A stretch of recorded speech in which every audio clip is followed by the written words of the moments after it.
This video is brought to you by Squarespace. Hey photographer, Jessica Whitaker here with my wonderful dog, Bumblebee, and he is going to be hanging out with me while I walk you through what's in my camera bag for 2021. In 2021, I didn't do a lot of film photography, and so everything in my camera bag is digital, and I've pared it down quite a bit, and so I pulled everything that I bring along for my client photo shoots. And in fact, we're going to be packing my camera bag because I'm headed to New York in 4 days to do my fall photo shoots. I guess we should start off with my camera bag. This is the Lowepro Freeline. I will have the exact model linked down below. There's lots of variations, and I have had this since 2018. It's not cute whatsoever, but this is so comfortable and it's very practical.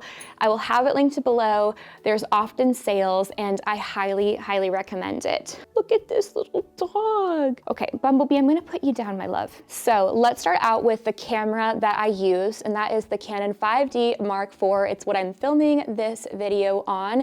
And attached to the camera is the 50mm 1.2, which is one of my top lenses of 2021. I absolutely love it, and I am still loving my Mark IV. I'm frequently asked if I will be switching over to mirrorless, like the Canon R series, and I don't see that happening in 2022. But you never know. I'm very content with what I have, and my camera is in great condition. However, I have done a camera comparison where we compare my Mark IV up against the Canon R5. So if you are interested in making the switch, or you're choosing between the two, I highly recommend you to watch that video. I will have it linked on the iCard. So camera and 50mm, that's out of the way. Let's go into the other lenses. I love prime lenses so much. It's all I use. I do have a budget-friendly zoom lens I'll utilize mostly in wedding ceremonies. In fact, I believe you can get it for about under $600. It's the 24-105. I did a whole lens review video on it, linked on the iCard here. But this past year, it's all about the prime, as it has been every year. Let's start out with my second most used lens of 2021, and this is actually one that I do not own. However, it is going in my camera bag for New York City. It's Canon's 85mm 1.2. I did a lens review on this lens. If you are interested, it'll be on the iCard. Actually, I believe I've done a lens review on almost all of these, so I'll throw up the cards as I go along with a corresponding video. But this lens is actually lent to me from KEH Camera, which is where you can buy and sell used camera equipment. I love the 85mm focal length. I think that it is a gorgeous, versatile lens for portrait photographers. If you're a portrait photographer like me and you love the 50mm focal length, the 85mm might be something you want to look into. It will become your new favorite lens, but you don't have to buy it new. You can always buy it used. So I will have both new and used options linked down below. So the 85 for me is something that I will pull out for all of my photo shoots, especially at the end when I get those more traditional headshots.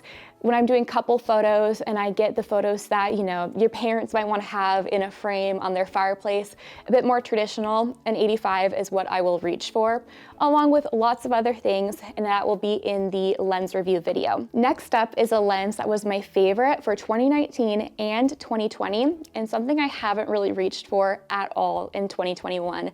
That is Sigma's 24mm 1.4 art lens. This is a lens that is very particular for wide shots during photo sessions, and I do use it on almost all of my portrait sessions, but not enough to have it be so versatile that I would recommend it to others.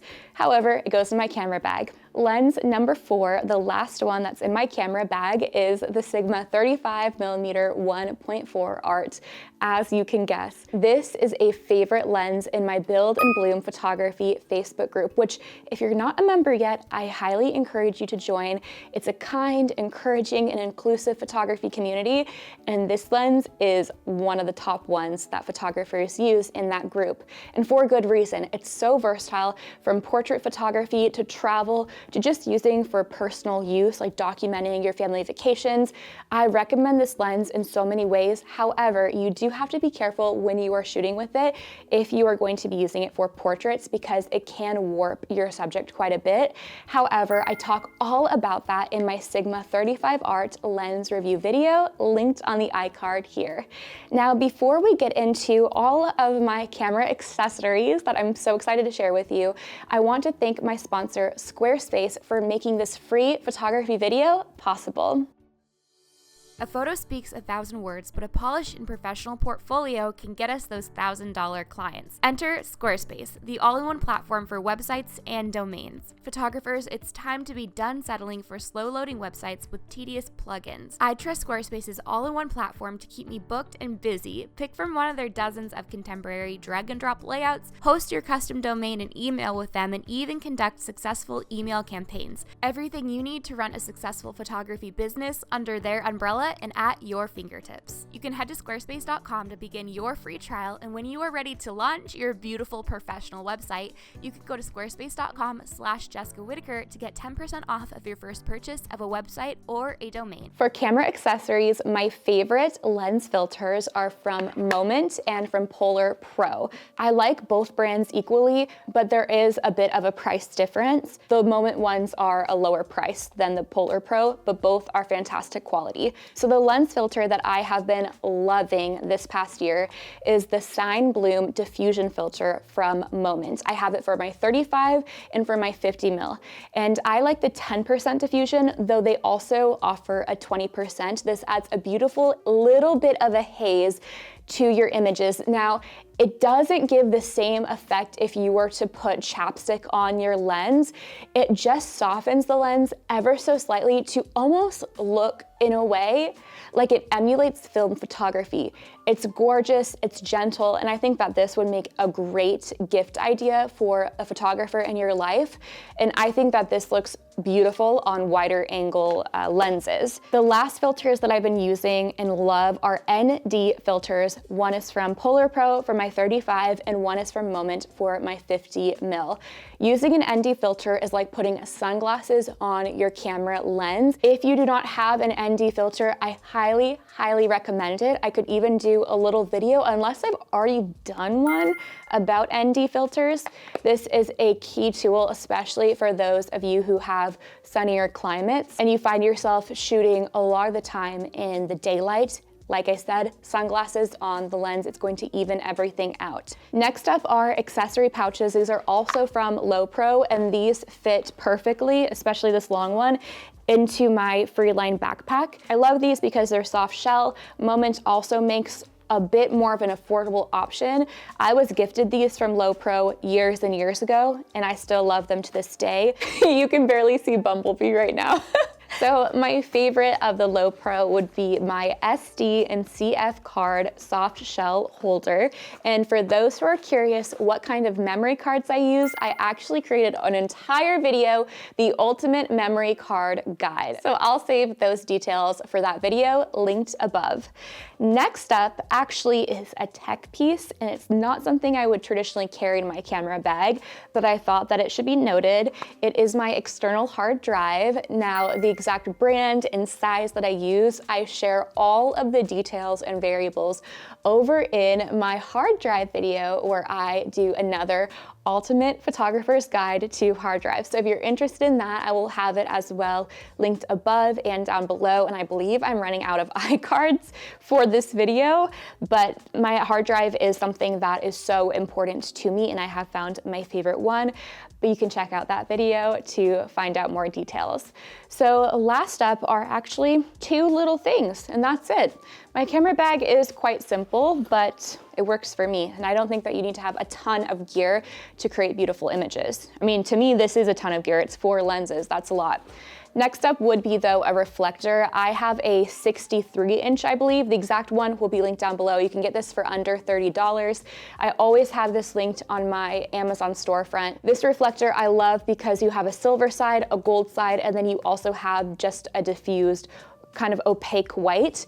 I love this because it can be packed down. You can keep it in your car. It doesn't go in my camera bag because it doesn't fit, but it will always go in a tote or in the back of my car. And then the last thing that I've actually been using in 2021 is this little camera. This is the Canon M50, which I have done a unboxing for and I believe a review. And I am pretty happy with it. It's not something that I recommend for portrait photography or for videography, but it does the job for little vlogs, which is what I have been doing more in 2021. And then the tripod that I use with it is a Joby tripod in the largest size. The exact one will be linked down below in the description box. Everything is there, including all of my studio photography gear, because I have my seamless paper, I have my studio lights, my microphone, even the tripod that I have my camera on right now. All of those extra gear things will be linked down below, except for the audio that we're currently filming on, because I know that this isn't the best. So, little random lens cloth from KEH. And that is it. That is everything in my camera bag for 2021. Hopefully in 2022, I will be shooting more film photography, but right here is such a solid collection. And remember that you do not need to have tons of lenses or the latest and greatest to be able to have a successful photography business. Even though the media and the tech industry will tell us that we need this and that, the latest model, mirrorless, we need all these different lenses, it's simply not true. That's just marketing. Work with what you have and use financial wisdom when it comes to adding new things to your collection. Buying used gear instead of new is a great way to be able to save when you do feel like you need to add something to your camera collection or upgrade your gear. Shop on KEH. I'll have it linked down below. Remember that you do not need the latest and greatest to have a successful photography business. What makes a successful photography business is your work ethic. It's having an optimized photography website, it's customer service and client experience. And if your website is stuck in the past, you know that it needs an upgrade. I highly suggest you to make the move to Squarespace. Make the switch in the new year. It will take you a weekend to be able to build out a beautiful professional website. I want to thank Squarespace for making this video possible. You can grab a coupon code to sign up using the link in the description box below. And if you are not a part of a community in the new year, that is going to be key for your growth. I encourage you to join the free photography community that's kind, encouraging, and inclusive. It's called Build and Bloom over on Facebook. This is a place where you can share your work, ask questions. If you have any technical difficulties you're going through with Lightroom or with your camera, or if you're looking for help with how to respond to a client, Build and Bloom is a free, incredible community, and it's an amazing resource that can help you grow your business in the new year. Be sure that you hit subscribe so that you're the first to know when new free tutorials for your business come out, and I will see you over in my next video, 8 things to do before you go full-time in your photography business. I believe in you and I believe in your business, and I'll see you over in that video. Bye.